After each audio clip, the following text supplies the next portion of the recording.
And we're back on another exciting episode of Starfleet Boy, where we have a casual and informal discussion. I hate when the little thing says live after I started, because then I always think that I didn't start on time. But then when I look back at the YouTube, it says that it always happens that I did. So you guys know the intro. Magic to Make the Sanest Man Go Mad is the latest episode of Star Trek Discovery, episode 7. And I'm pleased to be joined once again by Sean from Trek on the Tube. Hello, Sean. Hello. I'm becoming a recurring member of this show now. A Starfleet Boy irregular. That's what we call it. It's like the Baker Street irregular. So Awesome. That's what I call it. Okay. Fine. Fair enough. You got it. You got a nice little compliment on one of our previous videos from a YouTube subscriber. So welcome to the new YouTube subscriber. And he pointed out to me that I did not give you credit and like point people to your channel, even though we talk about it on the discussion. So I'm going to go back and update all my descriptions. It's fine. It's fine. Don't worry about it. No. I think it's important. It's also part of netiquette, and I totally failed on that because I rushed through these things. And how dare you? How dare you, sir? But thank you for pointing that out because it is proper. So I wrote a little thing. I'm going to try this. I wrote my description ahead of time. Ooh. This time. So it's very brief. It's very simple, as is this episode. We are presented with a Michael Burnham who has settled into some kind of routine on the Discovery, and it is revealed that the Federation is winning the war against the Klingons because of this singularly extraordinary ship, the Discovery. Suddenly, what seems like an unusual but routine spotting of an endangered species called a Gormegander, or Demogorgon in disguise. It does feel very Fantastic Beasts. Space. It's a space whale, basically. This triggers a bizarre series of events involving none other than Harry Mudd, who has obtained a device that uses time crystals to repeat 30 minutes over and over again so that he can unlock the secrets of the Discovery spore drive and sell it to the Klingons. Fortunately for the crew, Lieutenant Stamets is immune to the effects because of his melding with the Tardigrade, and after many attempts is able to help the crew, through Michael Burnham, thwart Harry Mudd's plan. That's it. I think that was my quickest episode summary. So I'm going to start writing these down. Self-contained story. Technically, only 30 minutes happens. It's true. Totally. So I guess we can go right into the discovery of our. I watched this episode 2 times. The first time when I watched it, I guess on the air date. You can watch it anytime you want to. You're not bound by the air date. But when I watched it, I was very delighted by the episode. I thought it was really fun. I was enjoying myself. The gags were pretty good, and the music I thought was particularly good. That stood out to me in the first watching. And of course, when you watch things again, you hope it's even better the second time. But unfortunately, it didn't get better. But I still like it a lot. And I'm not sure it's the trend is continuing where it's every week it's my new favorite episode. I think here it's kind of leveled out or plateaued for me. Okay. And I guess I can go into my reasons why. Mainly I think that there was an opportunity. I think that ultimately Harry Mudd should have been imprisoned or sent to a penal colony or something, because he has the secrets to the spore drive. But there's this kind of Scooby-Doo ending where it's ha ha ha, It's a very Starfleet kind of way of dealing with things. So we're going to send him off onto this planet with this funny-looking guy on a transporter pad, and I don't know. It felt corny. It was corny, which a lot in very Star Trek fashion. So that was fine with me. In that way, it's true to the original series, but Discovery so far has been it's just it kind of makes me feel like the show's a little it doesn't really know what it wants, because the Discovery so far has not been. It's been very serious. It's been serialized. I don't mind an episodic thing happening because I really like identity issues. Yeah. But so yeah, this further, you know, and even though it was very delightful in many ways to watch this episode and a lot of fun, it just overall it just gave me like this feeling like, does Discovery really know what it's doing, or is this kind of just like, hey, let's just, you know, this is our playground, let's have fun at the expense of the audience's $10.99 a month. What did you think? Okay, well, the discussion is going to be interesting because I have, I suppose, a completely different opinion. The first time I saw it, I am to this day convinced that the advertisements I'm getting as we watch these episodes on TV for the first time are affecting my the way I judge these episodes. I have never had ads on any TV show that I've watched. Oh wow! Okay. Pretty much in my life, because I really started watching TV, really started getting interested in TV and watching episodes when I hit 13, 14, and that was around the time where I was just downloading everything illegally. Sorry, but but you're okay now. Just let's not go there. So, no, just the thing is, hey, shows that I enjoy and that I respect, I buy on fucking Blu-ray, and I buy these intense collector's editions. So, and those are quite expensive. I think that pays. And those are. That pays for it. Yeah. There were shows that I watch and kind of enjoy, but if they went off the air, I don't care.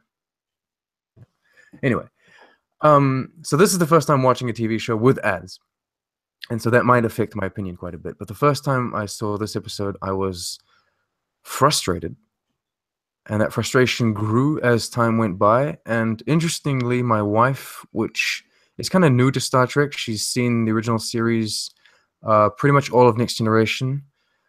So for the first time with me, she's been enjoying Discovery until now. Until now? Well, she didn't not like this episode. She just kind of zoned out. Oh, gotcha. And eventually just kind of got, you know, she thought the theme, the idea of it was interesting, but then it all became kind of interpersonal relationships, and she kind of moved away from that. So, yeah. So for me, it was a big no-no when I watched it first time. And then when I watched it a second time, as I do, you know, to get all the Easter eggs and try to, you know, find the references and stuff, I enjoyed it a little more. Maybe because the pacing works a little better, simply because I don't have those cuts. Eliminate, the commercial breaks, exactly. But still, not at all. It's probably, to me, one of the worst Discovery episodes. Yikes! Wow. I feel like the odd one out, because everyone I'm talking to on Twitter and on social networks seem to really enjoy the episode, and I feel bad because, like, I don't. I'm trying hard to understand why I don't like it, or why I'm the only one that doesn't. Well, you might not be the only one that doesn't like it, but I know I'm not the only one. But it certainly feels that way at times, because there's a lot of I think that there is a lot of protectiveness of the show from the fandom, if you will. I noticed that anytime we kind of talked about this earlier, but anytime there's like a counter opinion expressed, you have to get ready to be borne down on, or completely ignored even, and that can be a little bit frustrating, especially if you're just really genuinely trying to figure out what's going on. I've talked about this. I tweeted like a 2-part tweet about this at some point. I said, look, to all the people that are just blatantly hating on Discovery and blindly bitching about it, it's very hard for the few of us that have genuine concerns about certain things. So this is the episode that I genuinely do not like and I have concerns with.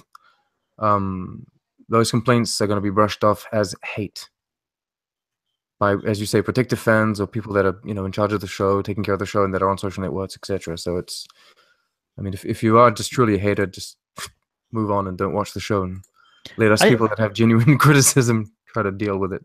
Yeah, and I think it is important. I mean, it's hard. It's hard to stand out on Twitter, especially because you have such a set amount of characters in which to express yourself. So I find myself really kind of like going back and forth and carefully trying to like find a way to express myself.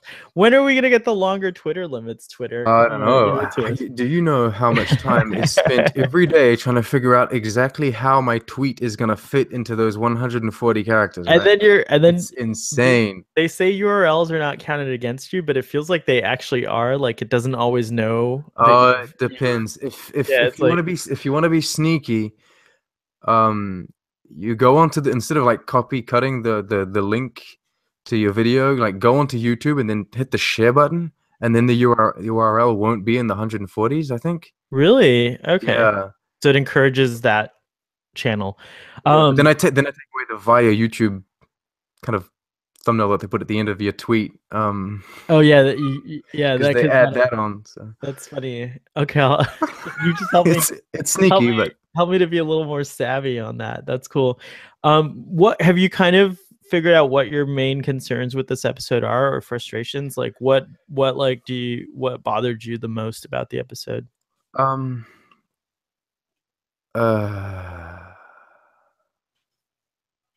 How should I say this? I think that the idea of a time loop is an awesome idea. It's been done many times before in Star Trek and in science fiction in general, but I'm always down to see these kind of things. It's kind of the same way the Hounds of Baskerville is so redone in Sherlock. I'm still very intrigued to see any iteration of the Hounds of Baskerville done over and over again, because I find it's a compelling story, and I like to see different television series or different movies kind of own that story, then bring it to their own. And so for Discovery, it was the same thing. Time loop story. Great. I want to see how they're going to play it, and they're going to do it with the characters that they have at their disposal.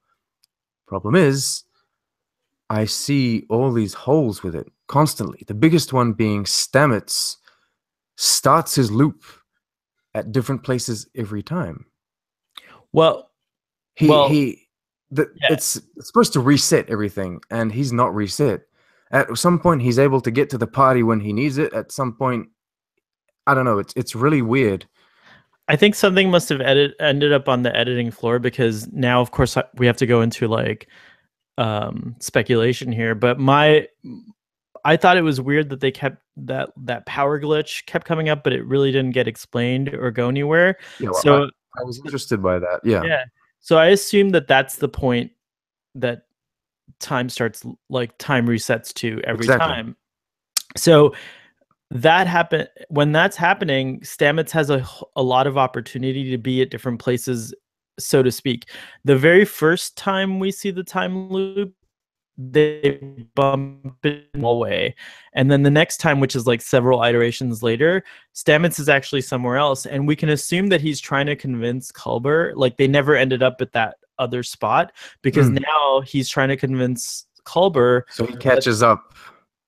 Right, that's why he runs and he's catching up at them, because he's like, I gotta be here at this time. You know, it's very like, I have to be here at this time. And then we can also, I think, safely assume that in other iterations, he decides to do something completely different. And that's how he figures out Harry Mudd's been like infiltrating, and like that's how he's able to like even say at one, you know, he's done this so many times that he's even like, this is around the time where Harry Mudd kills the captain, because it's like Stamets takes advantage of the fact that he's the only one that is immune to the time reset, and he now is able to like create a landscape of what's going on at the ship so he's like the counter force to the Harry Mudd force in this. You are illustrating my biggest problem with Discovery. Right, this is amazing. The interesting part of the episode was Stamets and the way he's unaffected or differently affected by this time loop. It should have been a Stamets episode. Why was the episode not about Stamets and about how it affects him? They should have had the episode explain that little flicker in the party, absolutely, or on the ship in general, and then the episode should have been all about Stamets and how it's affecting him. I will touch this on the video that I'm going to release, but I was expecting the story to be about kind of his hellish moment of him having to live through the death of all of his friends and colleagues all the time, like. Every 30 minutes, the ship is destroyed. He has to live with that, but he still remembers it. And so you have this little subtle his uniform's coming open with every loop. You do see this like unraveling of him until exactly. But it the would have very been end, so much interesting to have that, because it's a concept that is kind of unexplored in the sense that this is the new thing. He sees and he understands what's going on. It would have been so interesting to have an episode based about that and you could see have the whole thing. You could have even still woven in the love plot and everything else. The show just should have shifted to Stamets.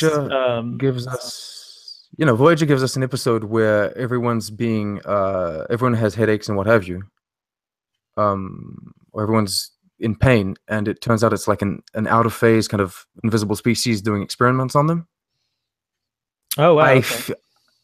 You remember that? Oh, you don't remember that? I'm catching up on Voyager because I saw it. Like I said, I saw it half-assed when it first came out. Major spoilers. And if anyone wants to correct me if I'm wrong, but there's this whole thing with Tom Paris and B'Elanna. They have a thing, and that episode still shows us that thing, as a subplot, with all this thing going on, with all this horrible experimentation going on. And it was one of those concepts in Voyager that gets you talking about the concept because it's so out there, out of the box. And that's what I feel Discovery is missing out on. The fan discussions could have been all about how mind-boggling the situation that Stamets was in, but at the end of the day, we got an episode about Ash, Tyler, and Burnham together, not together. I don't know. It was kind of weird the way they chose to do that. It was weird that also the success of the plan hinged on Burnham and Ash Tyler, when really like it just seemed like a weird. It seemed like a really weird thing that like Tyler wouldn't confess the knowledge of his time in prison with Mudd to Stamets. I mean, it's like it's gonna benefit the shit. Like I don't know. It's just like a weird thing that like Stamets used that was a little bit of a problem to me, that Stamets seemed like the only way he could like figure this out was to like bring Burnham and Tyler together, and like so that was a little strange. And like even though again there were some really good moments that came out of it, like interesting and fun moments, it just doesn't hold up at the end. And like the power flickering thing, if it were from Stamets' perspective, that would have been an interesting thing, because he would have immediately thought, let me go to engineering and figure out why the heck the power flickered. But again, Stamets didn't even care about that. Nope. Burnham mentions it like 2 times in the episode, but it never turns into anything. And I thought, again, it just felt like something ended up on the editing room floor there. I had this interesting discussion on Twitter where actually Kurt Wolski said, why didn't Stamets go to the captain straight away? Fair enough. You got a problem, go to the captain or to the security officer. It's kind of weird. But, I mean, at the end of the day, at the end of the episode, you get this whole thing where Mudd takes Stamets to engineering, right? And in the same time loop, Burnham goes to see Tilly. Figures out this whole thing with Tilly with the Gormegander. When that you're talking about when Stamets finally, he's like, I can't take this anymore. This is me. I surrender to you. I'm the actual. You need me to run the spore drive. Yeah, I'm the part that's missing. Right, and then Tilly and Burnham are now scanning the star whale to they discover there's kind of like a maybe there's a ship. There's an actual ship, yeah, and like a crystal inside that ship or something like that, yeah. And then she goes back up to Lorca's ready room because she knows that what's his face is in it. Mudd's in there. And so she has this whole discussion where she's like, oh, Mudd, what's more important than this ship? Me, I'm Michael Burnham. And so she takes one of those blue balls. I don't know how she swallowed that. I never would have been able to swallow that. But yeah, dark matter. It's like, yeah, okay, whatever. So she takes the dark matter. It looked like she swallowed 3, by the way. It was like several of them. She's just like, oh, really? Nothing. Yeah, it was like crazy. I can't even adult right. I can't swallow a pill. So she swallows that, right? And then the last loop initiates, where you have this very ready for battle Mud. He knows exactly what he's doing. That's because he reset the loop. He's like, she just killed herself. I need her. So he resets the loop, and he knows exactly what he's going to do. But at the same time, in the same montage, you have this very motivated, on a mission Burnham that seems to know exactly what she's doing too. There's she should be clueless because Stamets wasn't there to witness it. But the worst thing is, Stamets isn't there to tell her what happened. Stamets was in engineering doing whatever with whatever. Very true. That's actually Stamets was supposed to be in engineering with Mud, but Mud was in the ready room. Right. So he must have left Stamets in engineering. Just the episode. They went in. They wanted to do the story, and they thought, hey, this time loop thing's been done time and time again. It already holds up on itself, so we can do all these side plots and make it all interesting and intriguing with all these relationships that are going with the characters. But at the end of the day, all you did was mess up your time story. Yeah, the key was Stamets. The key was Stamets. You could have just focused on Stamets, had it all about him, and you would have got the timing down. It would have been just have him in the ready room. I mean, that would have been so easy. That seems like something. I'm sorry to break. I mean, hey, kudos. No, that's a really. I feel like I'm gonna destroy everyone's. Everyone's loving the episode, and I'm gonna put my video out, and everyone's gonna be like, "Oh no, I don't want to do that." If you're enjoying the episodes, please enjoy them. Right? I think this one doesn't hold up for me. Well, there's two levels I think that you can enjoy an episode. I mean, like again, like I think the episode hit the nail on the head as far as like some of the gags that were there. Harry Mudd was. I mean, the actors. Again, I have to say, like, the actors are all really good. But you're only as good as the material you're given. You know what I mean? At the end of the day, the show depends on the writers figuring something like that out. And like, I don't see a way out of what you just said. You're absolutely right. The only saving grace that the Discovery had through this whole situation was Stamets' immunity to the time reset. And yet here we have a situation at the end where now I have to go back and watch it to see if there's.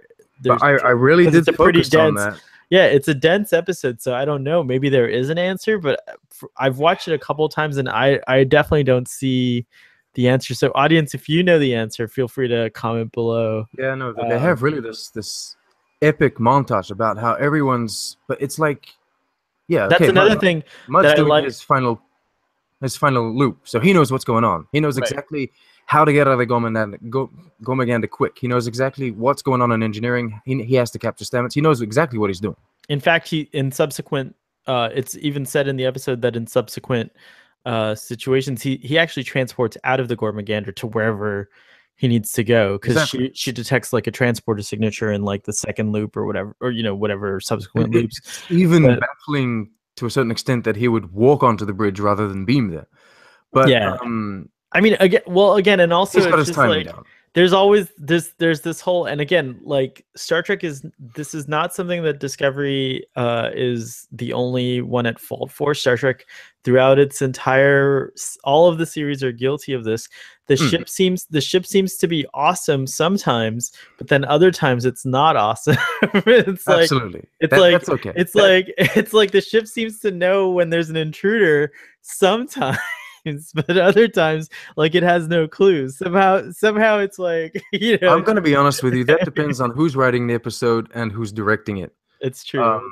I don't want to bash too much on Nick Myers, okay, man who brought us Wrath of Khan, and also Star Trek 6. But the guy is clueless when it comes to Star Trek. He knows nothing about Star Trek, and it shows in his movies.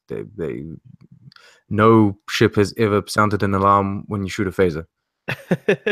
So I don't see why he integrated that into his movie. It's stupid. It was convenient for the plot, right? You could just ask the ship to scan for Klingon blood. You didn't have to have every officer do this corny search. But it was convenient for his plot. So I mean, and it looks great on film. I mean, and the funny thing is I'm a huge fan of Nick Meyer because no, it's so true. You're pointing out like the absolute truth about it, but like those are the kind of things that like you fall for it. You know what I mean? Like you absolutely fall for it, and that's the problem. Ultimately, is that like what's the level of which the episode causes you to suspend your disbelief, and it's like. Yeah. and sometimes it's done, the magic is done really well. Like the sleight of hand is done in such a way where like even the smartest among us are like, that was still cool, like, but like in this case, like what you just pointed out it just kind of breaks down the episode. Yeah, like, no, I mean it does everything. break And it down. then you have all these minor details, which Lieutenant Saru's threat ganglia never come out, not once, which is something I'm forgetting. Come on, guys. Not only has Mudd taken command of the ship, he's just killed the captain in front of him, and he's just killed Tyler in front of him, and his threat ganglia is still not out. I still don't understand when he's scared and when he's not. I think the writers just made their lives much more complicated putting these things. They could have just said, "Oh, he's a prey species, and that's it." We all inherently know that he reacts differently in these kind of situations. But I mean, the threat ganglia just gives them an opportunity to make mistakes. So, right. Mudd has these what containment fields. Oh yes. Which in engineering is fine, goes to wall. Well, and you need it to contain like I think it's important to contain like a warp core breach or something like that. Yeah, so that okay, makes fine. sense. Yeah. But even you could have them as like, I suppose you could interpret them as cascade force fields, like kind of, I think it's Data that puts up in place in TNG. That's right. When he steals the Enterprise in Brothers, which I just talked about very recently, there's a really awesome scene of Data like basically thwarting cascade sequence, and he force creates fields in the hallway, stuff like that. Yeah, exactly. And so there's everywhere there's one, but in this it seems like the force field works in a mysterious way, because you're right, on that scene on the bridge, it's like sometimes there's people right next to him and it doesn't go off, and like there's all kinds of things. He gets shot at by Tyler and it doesn't go, but then he can, like, immediately after he gets shot at Tyler, he throws his purple ball and it goes as if there's nothing. So I mean, this isn't not respecting canon. This is completely different. This is, Star Trek has always had kind of logically explained technology. This is not. This is just magic. I mean, magic to make the sanest man go mad. Exactly. But are they talking about me? Yeah. I think that like this show has disregarded logic when it comes to technology all across the board. And I've given up. Cool. Yeah, I've already given up on that kind of thing. And you're absolutely right, there is a lot of this, like, and the sad part is that, like, I think mostly audiences don't really care. Which, what, maybe it's a dying maybe that's something that like people think of as stifling to science fiction. But one of the things I've always enjoyed about science fiction is that it creates these like realistic parameters that cause your imagination to run wild. And like, I think that's what inspires engineers and inspires scientists to like do things, is when you see something that's like baffling or feasible but baffling, then you say to yourself, well, how can I create that? Like, that's neat. Like, that should come into existence, right? But when you have things that are just like magical seeming, or just don't make sense, like within the bounds of the show's own universe, like, I think that doesn't really inspire much. And then we come to the question of like, well, where's the science part? Is this science fiction or is this now fantasy? Because Star Wars is definitely fantasy and definitely very enjoyable, and I don't feel like it needs science fiction or science in it at all, even though you get little hints of it. But it's mostly just, well, they do it wrong when they do it. Like the midichlorians was kind of like, it was trying to scientifically explain it, but it turns out even worse, doesn't it? Right, exactly. But one of the things that, like, it just doesn't seem like they really are either they're not listening to their science consultants, or they just don't have science consultants. I think that might be the case. Yeah, the same way Star Wars doesn't do science very well. I feel like Star Trek doesn't do fantasy very well. Right. Because that's not the point. It's not the point of, each franchise has their own kind of point and their own kind of theme, and that's not what the point is there. Have you seen The Martian? Yes, I have. Okay, seen The Martian. The Martian works very well because those certain things seem slightly outrageous. Duct tape. all of the science. I mean, all of the science to a certain extent holds up. So much to the point that Neil deGrasse Tyson actually said that that's the most scientifically accurate science fiction film that's ever been made. Fantastic. Which means, and that's why the film works. And if you start thinking, oh, it's not, that's not the reason why the film works. If you start saying, oh, well, if you start changing the plot in some sort of absurd way, where he could have survived whatever. Oh, there we go. Draco Prize. Gary. Hey. Can you hear us? Have some Tranya. Oh. Hello. Gary, have some Tranya. Tranya.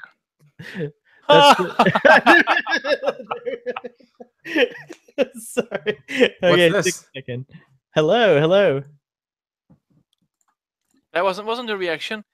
And actually, Balok started to laugh. Yeah, that was you did a good job. That was a good answer. Thank you. We were really. So are we talking about the Orville 7th episode and how good was it? We were like going really deep into the rabbit hole, so to speak. Like Sean was really. Rabbit hole. Are we still going with this Alice Wonderland? Oh no! Please stop with the Alice in Wonderland. I'm not gonna stop. I have a question for you guys actually about that later on. My goodness! But we were just talking about how Star Trek Discovery seems to ignore the science part of science fiction, and Sean was making a great example of the movie The Martian, and how Neil deGrasse Tyson even said this is one of the most scientifically accurate portrayals, in science fiction, and it felt like we'd have to go into this whole thing to explain everything that we've been talking about, but ultimately it feels like Star Trek Discovery is leaning more towards the fantasy side and like not really listening to science consultants, or they don't have science consultants, because it's like kind of like, well, we can make the ship is magical, we can make whatever we want happen. My point was The Martian works because it's scientifically accurate, and if you took away the accuracy, the film would be less interesting, in the sense that you don't have that same fear. If anything is possible, because it is fantasy, you always have in the back of your head, oh, anything's possible. It's a movie. Whereas science fiction based on science makes everything more grounded, and you think this is a movie, but they are limited by what is realistic. And so Discovery, all of Star Trek up until now, has been kind of limited into what's realistic. I say kind of because it always depends on what episode, what movie. But Discovery doesn't seem bound by those rules at all. If Mudd wants to use hand gestures to somehow control the ship, he can do it. Then he can do that now. There's no explanation, and So yeah, what'd you think of the episode, Gary? What do you think, Gary? Welcome aboard the Starship Starfleet boy.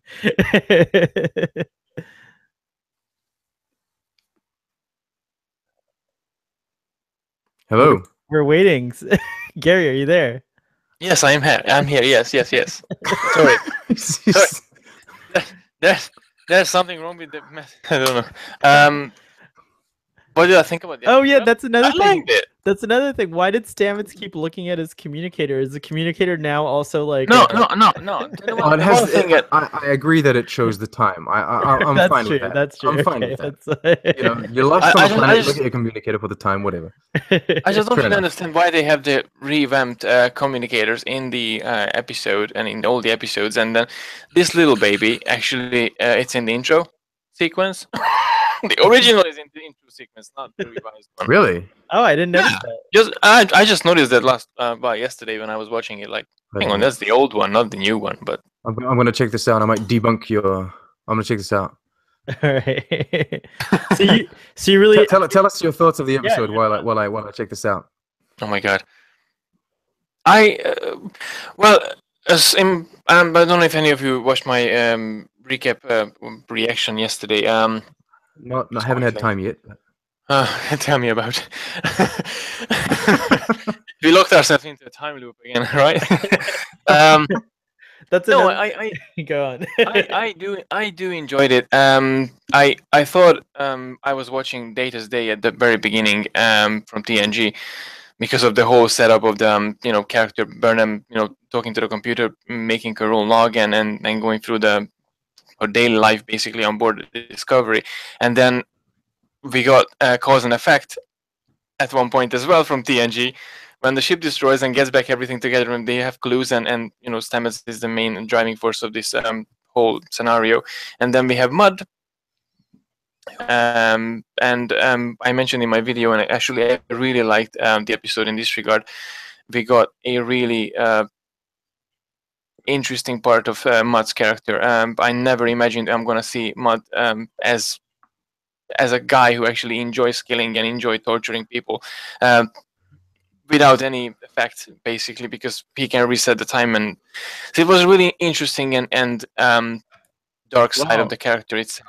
Well, yeah, and actually, until Michael Burnham confesses her importance, he was very happy to have let whoever he had killed in that last. Oh yeah, absolutely. He felt like a blend between Q and Khan. There was that quality to it.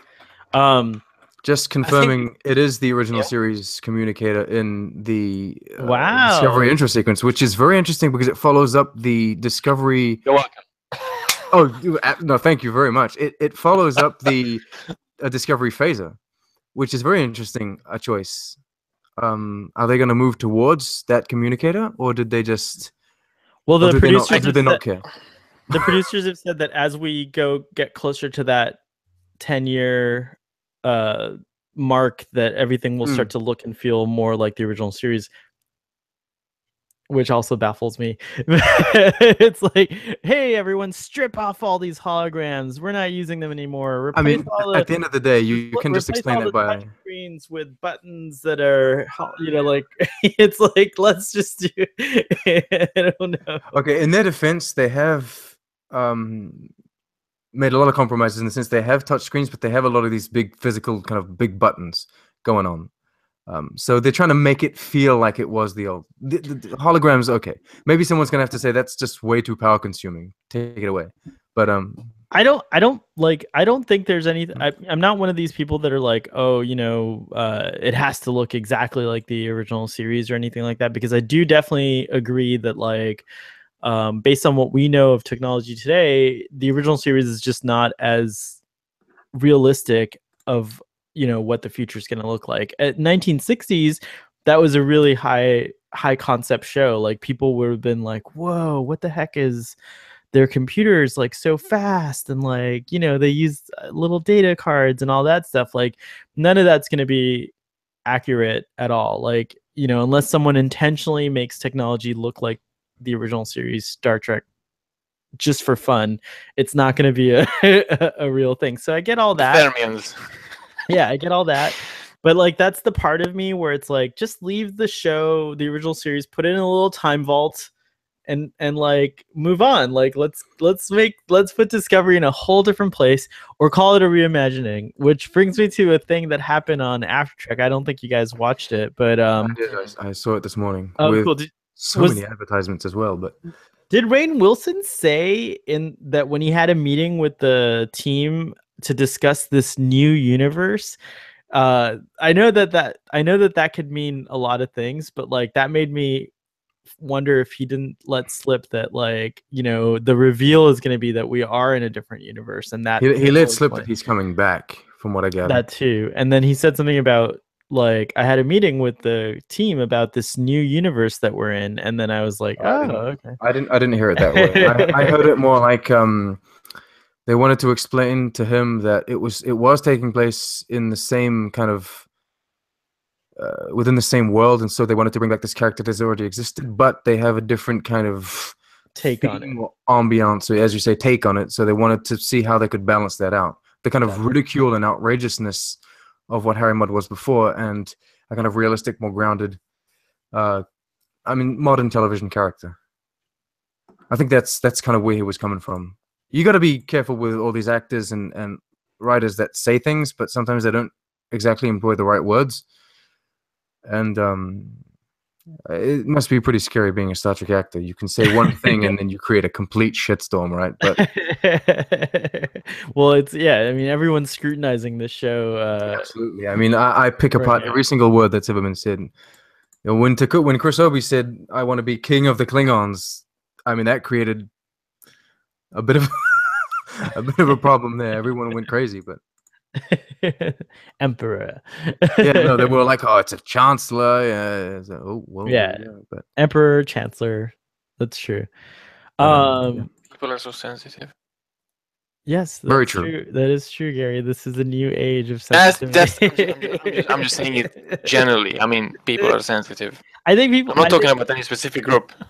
I think we live in a time where expression is just so different. If any one of us are pre-internet, which some of us are, we have we're of two different universes. Like I feel like there was a isolation that was kind of pleasant before the internet, and I know that it's easy to turn off the internet, but tell someone to turn off the television, it's it's just too compelling. You want to know what's going on in the rest of the world. So there's a lot of things that a lot of triggers out there.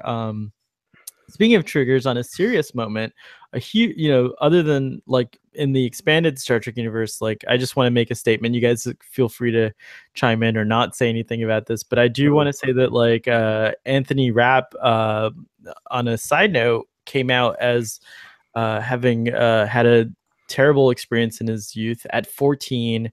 That he's been holding on to for 30 years because, like many people, when you're in these upsetting situations, it's hard to articulate your feelings and things like that. And there's all kinds of complicated reasons as to why people don't. But he finally let this secret of his out about Kevin Spacey. And I want to say that at Starfleet Boy, opinions expressed are mine alone. At Starfleet Boy, we're very proud of anyone who comes out against that kind of behavior. And I think it's a good thing that Hollywood's kind of having these wake up aha moments, because these things have been definitely not secrets or things that are known, but everyone just kind of accepts it. It's oh, that's Hollywood. I mean, the casting couch was a concept about Hollywood when I was a kid, and I was oh crap, I never want to be an actor. Am I gonna have to perform sexual favors just to be a successful actor? And so that's something that's been a stigma that Hollywood's had but never addressed. And it feels like for the first time ever, and because of the internet and because of social media, there's some traction being made on this issue. So bravo to Anthony Rapp and anyone else who decides to say something. All right. That was a PSA moment. Let me let my cat out. He's the cat's out of the bag. The cat's on the tube. All right, back to Star Trek. You've never seen this episode. There's an episode recently of The Simpsons where the dog kind of tries to come into the house through the door, and Homer picks up the cat, and the cat just fights him. He's trying to use the cat. First, you don't understand why he's trying to use the cat, but the scene takes forever. It takes there's at least 2 minutes of him fighting against the cat, trying to get the cat to do what he wants. And eventually, he manages to get the cat in the position that he wants, puts the paw on the dog, and then drags the dog. Looks at his kids and says, "Look what the cat dragged in." And the kids are "Oh yeah, totally worth it. That was awesome." It's so hilarious. Bringing it back to Star Trek. Gary, Sean pointed out that the whole episode hinged on the episode hinged on Stamets being immune from the effects of the time reset. However, the final solution, where they come up with the final solution on how to trick Harry Mudd, is dependent on Michael Burnham remembering what happened in the previous iteration. But yet she's alone with him in the ready room. Stamets is not there, and she takes the pills. So when she theoretically, when time is reset, she shouldn't remember any of that stuff. So how did they come to the final solution without Stamets being present to witness it. Gary's smiling. Well, you know, everyone thinks time is a non-linear line, but in reality, it's a big ball of wibbly-wobbly, timey-wimey tough. That's my note for it. Oh my goodness! That's my statement. There you go. His official statement is to reference a completely other franchise. Fantastic. Geronimo. That's the scene that was missing. The TARDIS materializes, and the Doctor tells everyone, "This is how you actually are going to stop." There.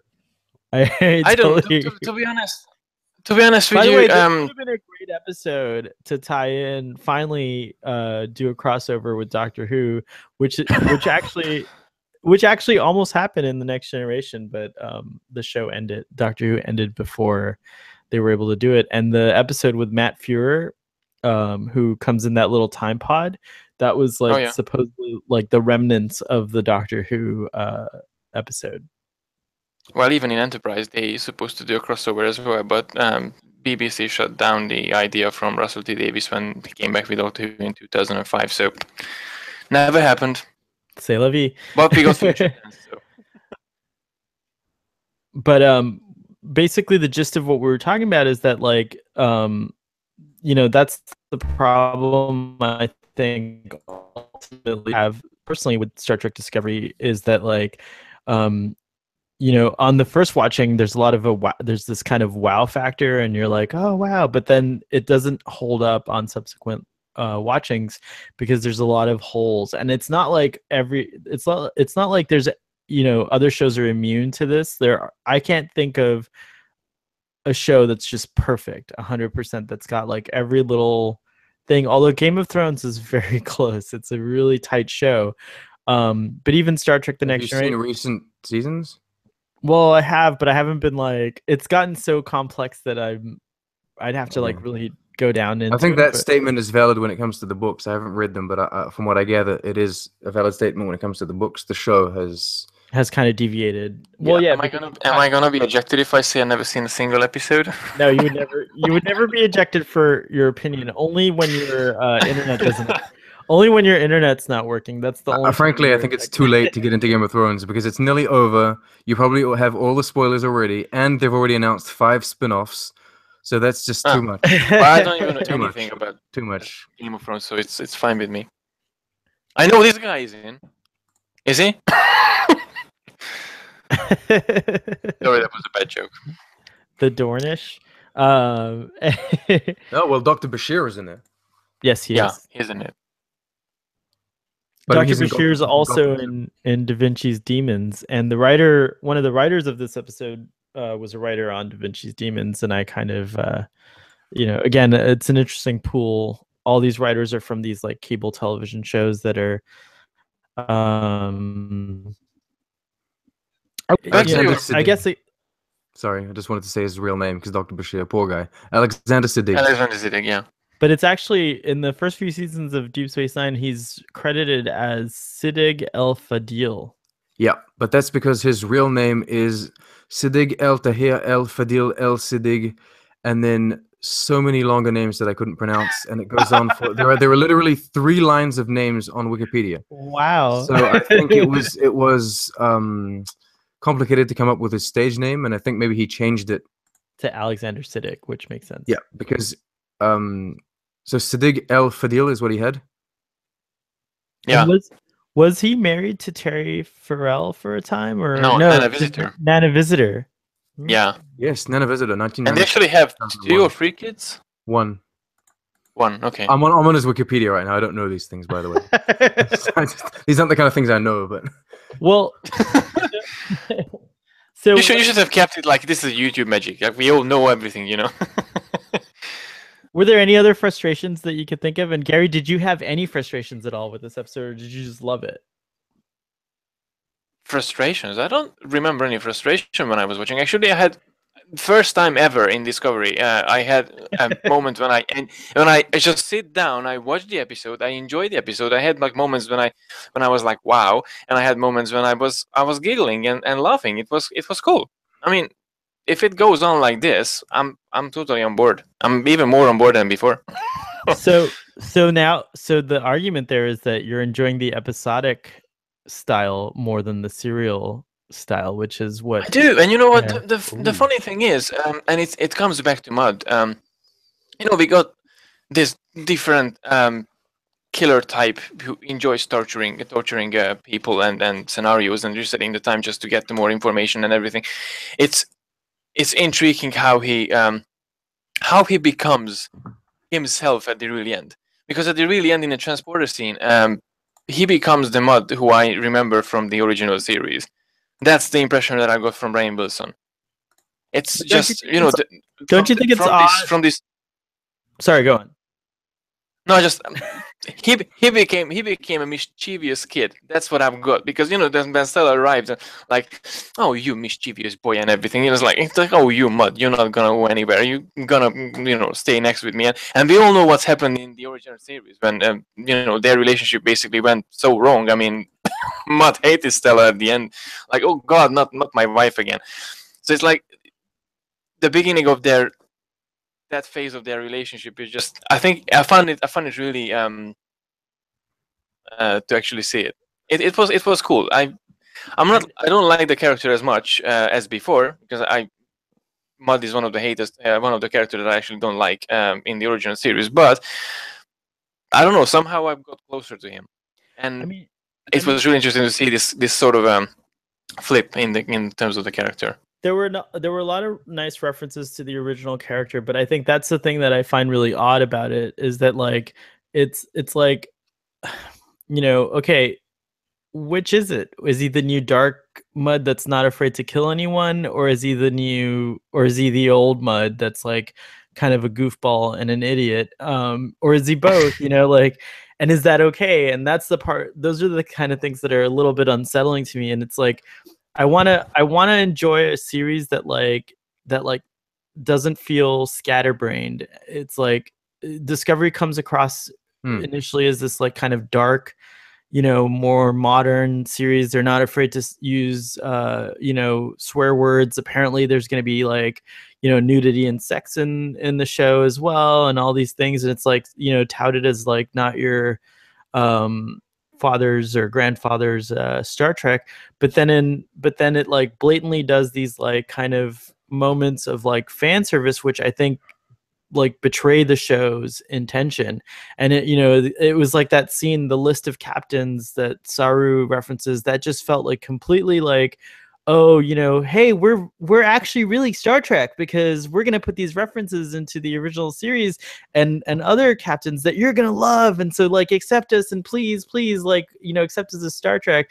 And again here with Mud again, it's like, oh yes, look Mud, look, there's the goofball idiot Mud that we all love, who's a scoundrel but he's like sweet. And it's like, and I just feel like it's like we're really Star Trek. Trust us, we're really Star Trek. And it's like, is that what's going on? Like, there's one thing that there's one thing that I do notice in this episode, and I think it was more outstanding than just Mud itself himself, is the Star Whale. It started with the Star Whale. Obviously, we got to see the Star Whale, and they actually beamed her on board. The Gormegander or the Demogorgon, if you're a stranger. Well, it's a little too close to sounding to, and its mouth even opens up like a Demogorgon. It's a space Demogorgon.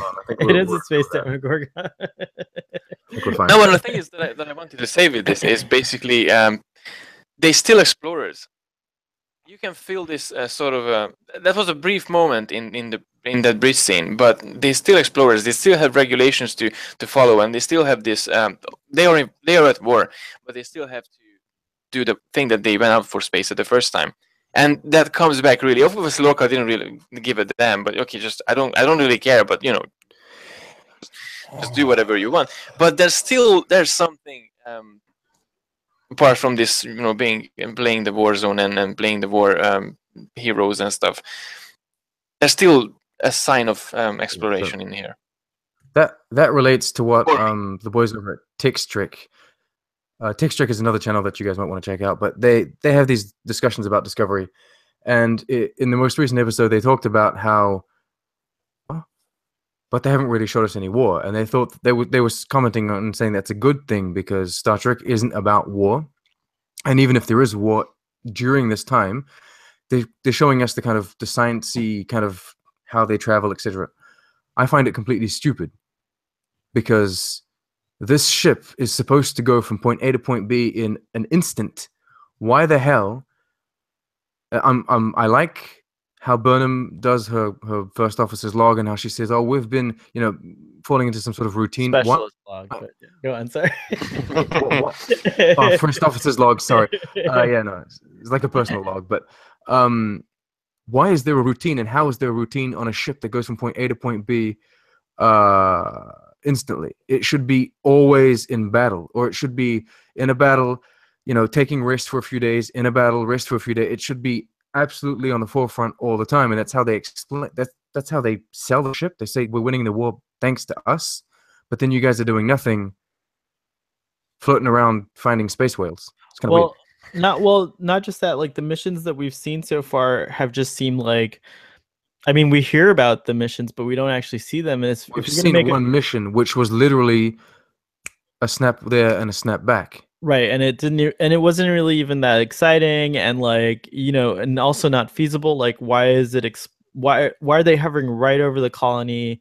Why do they wait that last minute to eject these space mines? And then how come there's no shield, but that does no damage to the colony? I was expecting that colony to be a major plot point because it's okay. So they've established it's got 40% of the dilithium. It provides 40%, which is just absolutely huge, which makes it probably the most important thing to protect in all of the Federation. And if you're gonna give us dark, actually have the Klingons take the frickin' colony, and then a new dilemma for the Federation there. Show some desperation and But when we saw the Discovery save it and then leave, I thought, okay, well, this is going to be a recurring thing. They're going to have to jump to that colony every single week to try and protect it, because if you're a Klingon, right, and you come to this colony and you try to take it over, and then this mysterious ship manages to blow you up, what's your okay? So I suppose your next player is going to try and figure out who's running that ship and try to destroy that ship. Fine.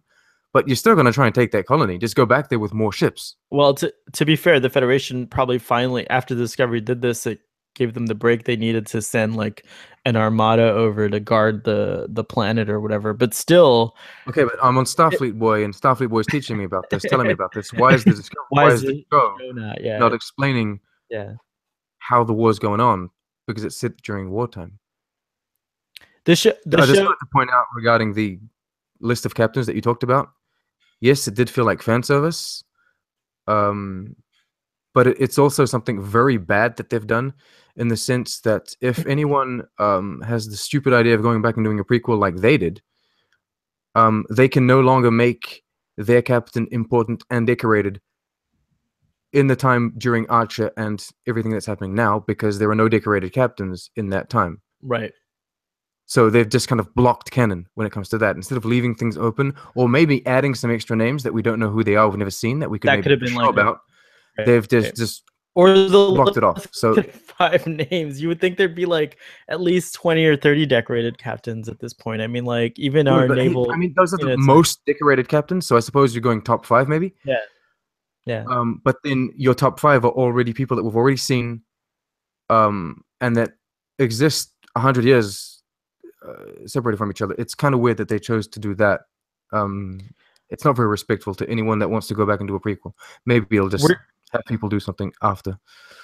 We're definitely nitpicking, but I mean, all these things kind of add up to show that there isn't a thread. There isn't if it's a serialized show, there should be a thread, something really strong, a core, if you will, tying the whole series together. It just seems like this is going to be, again, this is in the realm of wild speculation, but it's maybe this is a result of the show's troubles during production. They lost Brian Fuller as the showrunner. You could have had this central figure who could have been doing what you're saying there, Sean, kind of calling it. And he's, he's known as a huge Star Trek fan, so he could have been calling out all these incongruities, but instead you have now what does seem disjointed, episodic, barely serialized So, and now we're coming right up to the mid-season finale. I think is the next episode, right? The last episode of the season. Episode 9 will be. Oh, 9 will the be mid-season okay. finale. Let's get something straight. If this show was doing, I may seem like a hater at this point, but the show does things right. It's just doing things wrong as well. If the show was doing things more right than it was doing wrong, we wouldn't have these kind of discussions. Our discussions would be very different.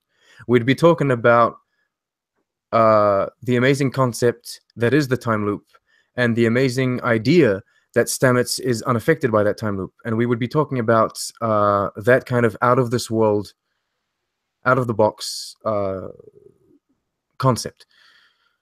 Every Star Trek iteration until now has showed us these concepts, and I know it may seem very Alien of the Week or Interesting Planet of the Week, but that's what made it interesting, and that's what our conversations are about. And they're about how that affects us in our real world, how it compares to us. But that's not what our discussions are about. Our discussions are about how at the end of the day, the episode doesn't really hold up. Plot holes and things like that. Plot holes and stuff like that. And it's not because we're nitpicking. I would very much like to not talk about this. It's just that this is what we're given. We're talking about what we're given, and it's disappointing to a certain extent. Yes, it is. I don't know, Gary. What do you think about all this? Because you're very silent sitting over there. But I'm just watching and learning what the Giants are saying. What? Well, come on. I told you it's just a camera angle. We look taller than you because of our camera angles, Gary. Oh, absolutely. That's the only reason. I think the whole concept is, we can nitpick, we can talk about this and that, and I'm not trying to be overly defensive next to Discovery in this case, because I still have issues with it. Few things, but I think it was episode 5, and I actually changed something in me, because I thought, okay, this is a TV show. They put this on. We got this, and we can do things, and I can do things. Rather just go into details what they did wrong, what they did right, and what the whole thing about. But it's a TV show at the end, whether I like it to say it or not. But it's a TV show, and I at the moment I just try to enjoy every minute of it, and then find the positive things about it, and don't think about the negative things that they messed up with. I think that's how I look at Discovery. I'm being like Mr. Positive at the moment, I know, but I just let my previous ideas about Star Trek and sort of I just try to enjoy as much as I can. I don't really care about now, how much plot holes or whatever. We can talk about it, and there's multiple discussion going on since day one, and I was part of it. But now I'm out. I'm just enjoying it. Well, I think that this is what the magic did to me. I was the Sanest, and I went mad. And there you go. I'm madly out of the nitpickers group. So my point is the show shouldn't do that to you. My point is the show you shouldn't be at that point. You should be enjoying the show and loving the fact that it respects everything that came before, and also presents you with ideas that are really exciting. And I actually wanting to talk about the new concept of the week. Mm-hmm. Next week's episode promises something exciting. The thing is, they're going to be on a planet, so we'll see what. The thing is, I think that a lot of people used to forget about Star Trek Discoveries. It's not necessarily about the war. It's not necessarily about a ship. It's basically about Burnham, and we should follow the life of Burnham and how and what she has to deal with in the Star Trek franchise, in the Star Trek universe. And I think I start to watch it this way. I'll start to concentrate on the characters themselves and how they actually cope with each other. And as you said, the next episode looks really interesting with Saru and the planet and everything. So I'm really looking forward to it. For me, I'm giving the show obviously its fair chance to do what it's going to do, but what I'm agreeing with Sean here is I'm not saying that the show's like a total bomb or it's like, like oh no, absolutely not. It's not that it doesn't have like its merits, but I think that it is important to point out things like this because, there's a high expectation of Star Trek. Like there was a Twitter discussion and someone was arguing about we've already seen time loop episodes and so many science fiction series, and I even that's one of the ways I was defending it is that it's a trope or an idea or a concept that's kind of like a tradition at this point. It's like you almost expect or hope to see like what Sean was saying, like the Hound of the Baskervilles for him is intriguing and he likes to see different iterations of it. To me, I actually love time loop episodes because it's like, oh yeah, it's like what's it gonna do? So my problem with it wasn't that like this is an old idea or anything like that, but if you're gonna do a time loop episode, the argument I made with this gentleman on Twitter was like the reason why Star Trek's not just any show, it's the science fiction show. It's like it's like established as like, it has the crown, you know what I mean? Like it's the show, like the one that all other shows kind of hope to be. And like oftentimes you watch another show and you're like, they did that on Star Trek and like this show's copying it, you know what I mean? So it is hard to yes, there is a high expectation of Star Trek, but that's because it's Star Trek and like it should live up to that. And so when the critiques or the nitpicking, I think the spirit of it is not to say that like, the show's not thinking about these things, which it sometimes is not, but I think it's to say, hey, this is Star Trek. I expect better from Star Trek. Like I expect to be like completely, blown away, or at least like, if I am angry or upset, it's because my mind was blown, or like, it's not because I'm angry because there's a huge gaping hole in the plot. I want to be angry because someone did something on the show that I don't agree with or that doesn't sit well with me because it's challenging my ideas and my concepts, just like in, that's when Star Trek, I think, is at its best. And I feel like the show does that a little bit, but it could do more of that. And I feel like if the writers would again, they've kind of put themselves in this little hole of like putting it in a very specific era that's well known, well respected, well understood, like, poured over. I'm not even like 100% knowledgeable of this era. Like I'm not one of those like uber, Star Trek encyclopedia people, but I even feel like there's just this feeling of like, it's wrong, it's not right. And I'm doing my best to explain it away with all my headcanon, but how much of that do I have to do? It's like, I'd rather not be distracted by all these like, ways of suspending disbelief. And I'd actually just rather like be exposed to new concepts, to strange new worlds and new civilizations. And when we watch the episodes, I mean, I have yeah, go ahead, sorry. No, you finish. No, that's where my frustration's coming from. So I'm not saying I'm not enjoying the show, but I'm not ready to give up and just be like, oh, say it. This is now Star Trek. It's like, this is now the way I have to watch a TV series. No, I mean, I can complain about episodes or I can praise episodes. At the end of the day, the general issue I have with Discovery is that the same way the original series and Next Generation, whatever, came up with technology that really inspired engineers or concepts that really inspired scientists, I think those same concepts inspired storytellers.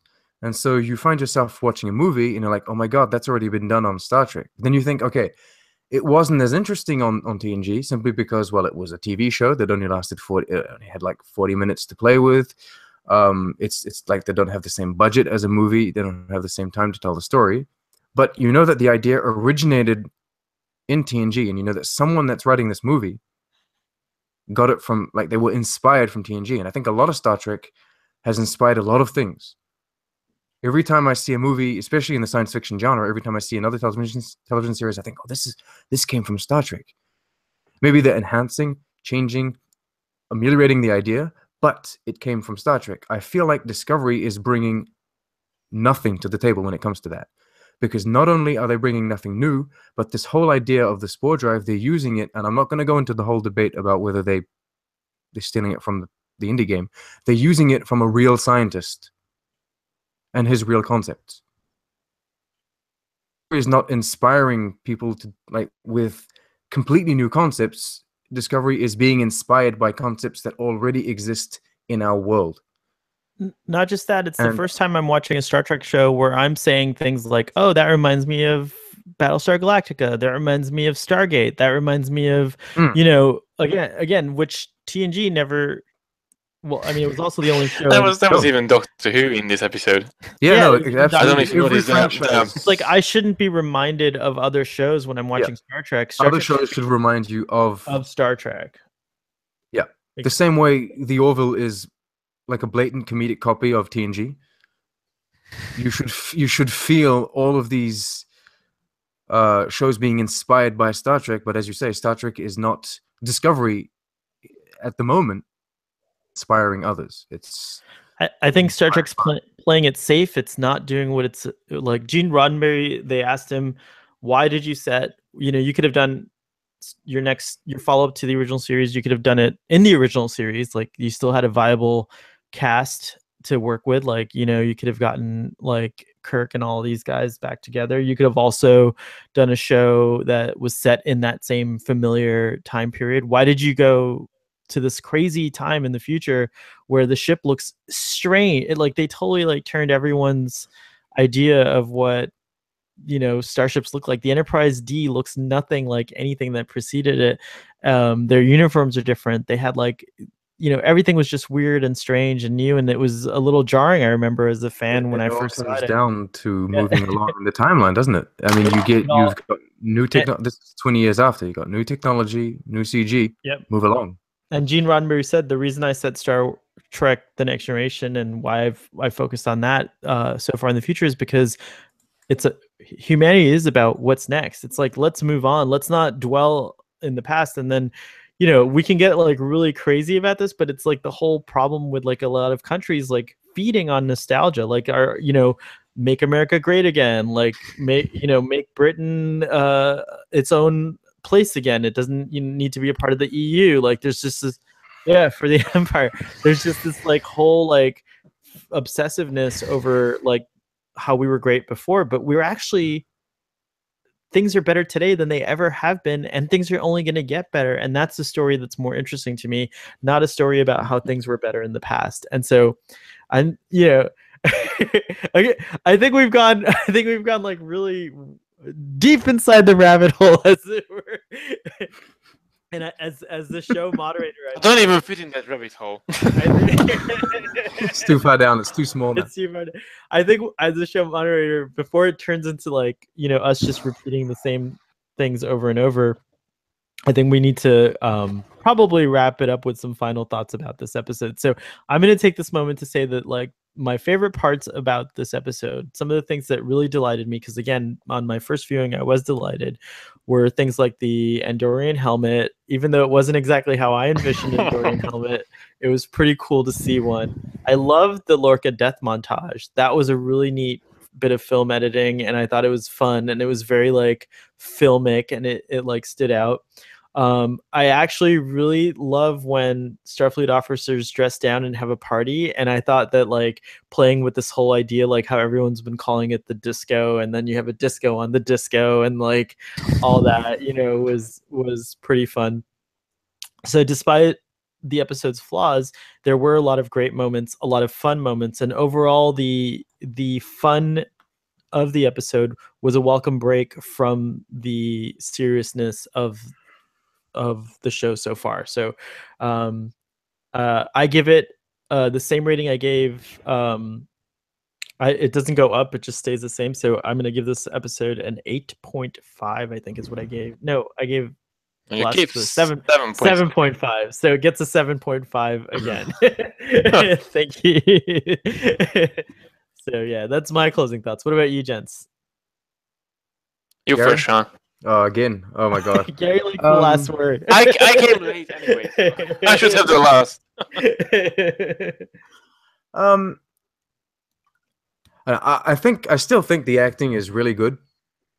I still think that the props, like the Andorian helmet, as you said, are very good. The sets are amazing. I really do love all that. The CG is, I mean, the Gormegander was all right, but for a TV show, this is really great. So I have no complaints on that. I did notice the music, as you said as well, which especially is, when they beam Harry off, and then there's that scene where where they actually put in the the cue from the Alexander Courage or not Alexander Courage. What's his name? Jerry Goldsmith. Yeah. No, it's the original theme. Dun, dun, dun, Alexander Courage. Oh, yeah. I did say it right. Okay, thank you. I haven't noticed the music up until now in Discovery specifically. I mean, you can kind of hear it in the background. It serves its purpose, but I didn't really stand out. This episode, I found the music maybe stood out a little more. So I do enjoy all those aspects, all these individual aspects of the episode. It's just the story of this one, to me, didn't work. And that's it. So I mean, if I really would, oh God, this is horrible. If I really had to rate it out of 10, probably be something like a 4. Wow. That's even less than that you gave last week. I mean, for the last I know, but I mean, it just fell apart with the point of the the episode is really to give you a time loop that works, and it doesn't. So the episode is broken. Mr. The mirror Gary. is broken. The time loop works in the mirror universe, Sean. Oh, I see. In the time loop universe. Time loop universe. Mirror on the wall. What is Gary's? And you never know which universe, which dimension actually ended up in the end. So we might end up in a totally different time zone.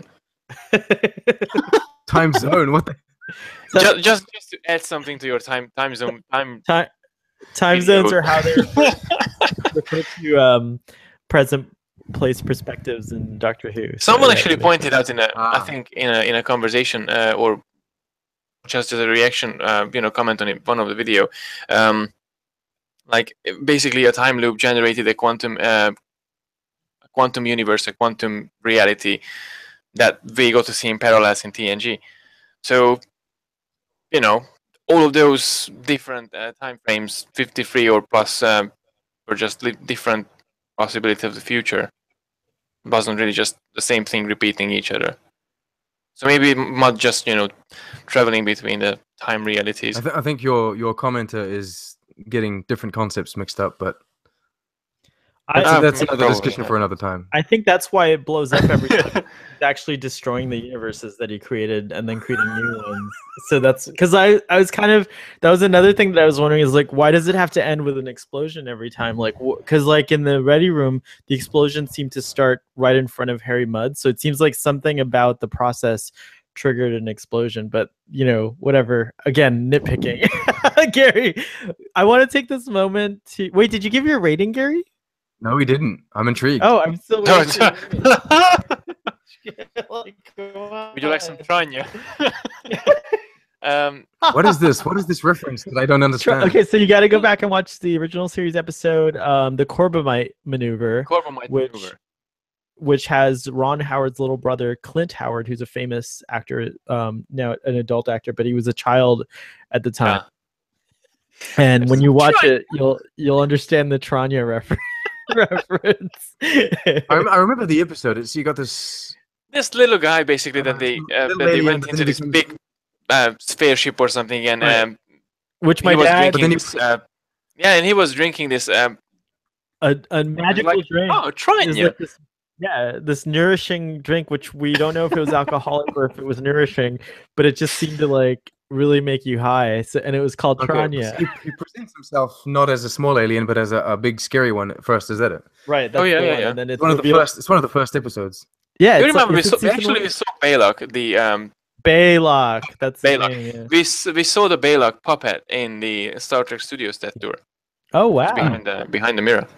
When I was a kid, Yeah. my father used to do the face, the Baylock face, and he does it really well. And I wish I could. He's busy right now, but I wish I could call him in here to do the Baylock face because you guys would trip out. Gary, your rating. Come on, this is like another 2-hour episode of Starfleet Boy. So you should have ejected me in the first place. I was like, gosh, not again, not him. We need. It's gonna balance out because there's a 4, a 7.5, and then I'm guessing I can guess your rating, but I want you to say it. Well, I'm pretty sure you guessed it right. I'm going to give an 8. Like last week. Oh, whoa, no, I guessed it wrong.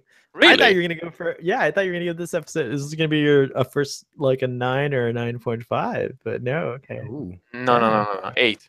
So 8 is high. 8 is very high already. 8 is very high. Just I mean, it's doing double the size as 4. So doing the most crude of math, I think this brings it down to like a 6 overall. Right? That's like not bad. No, it's not bad at all. I mean, that's more than. I want to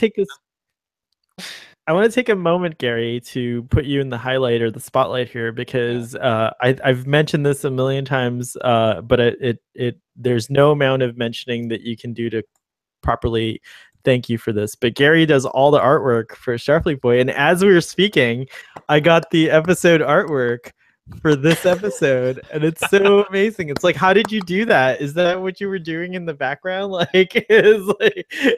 So thank you again. I think I stuck the time loop, and basically I was redoing it all over again. So no, I'm just joking.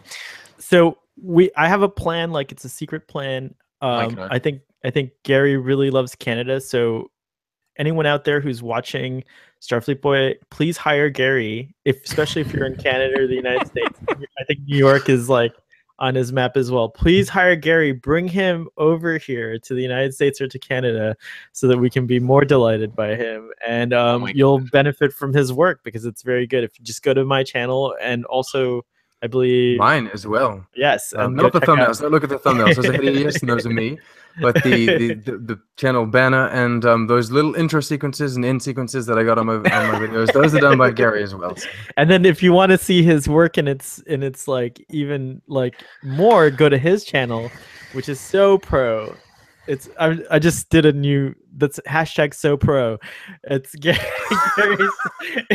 Gary's channel. I'm gonna use #SoPro. So go check that out. Wow. I genuinely don't know what to say, guys. Apart from thank you. No, that's all. Thank you. But anyone in the audience, don't listen to them. They're liars. I'm just joking. They're not. They are delightful. Aw. All right. Well, I guess that's it for today. I really have to say that like this is exciting because we were all kind of hot about this episode. This is a very heated discussion, and so there's more discussion on Twitter, and also feel free to chime in and let us know what you think, audience, in the comments below. I'm trying to get better at answering in a more timely fashion, and until next time, live long and prosper, and goodbye. See you.